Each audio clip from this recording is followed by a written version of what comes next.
আমাদের দেশের বেকার যে লক্ষ লক্ষ যুবকদের কথা আমরা শুনেছি, আমরা দেখেছি, যারা একটা চাকরির জন্য, কোটার জন্য প্রথমে আন্দোলন করেছেন, আমরা তাদের জন্য দোয়া করি।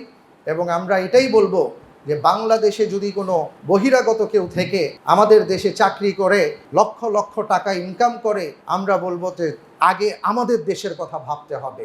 আল্লাহ সুবহানাহু ওয়া তাআলা কোরআনের মধ্যে বলছেন ওয়া আনদির আশিরাতাকাল আকরাবিন, এবং কোরআনের বিভিন্ন জায়গায় দান বলেন, সাদাকা বলেন, সাহায্য বলেন, কর্ম বলেন, সবার আগে নিজেদের কথা বলেছেন যে তুমি তোমার আপন যারা আছে তাদের থেকে শুরু করো। আগে বাংলাদেশে যারা লক্ষ লক্ষ যুবক আছে তাদের চাকরির নিশ্চয়তা দেওয়ার পরে তারপরে যদি আমাদের প্রয়োজন হয় তখন আমরা ভিন্ন চিন্তা করব। আমরা এমন বাংলাদেশ চাই, এই বাংলাদেশ হবে স্বনির্ভর বাংলাদেশ, দুর্নীতিমুক্ত বাংলাদেশ, বৈষম্যহীন বাংলাদেশ, যে বাংলাদেশে সবাই মাথা উঁচু করে দাঁড়াবে, বিশ্বের সব জায়গায় দাঁড়িয়ে বলতে পারবে আমি বাংলাদেশী।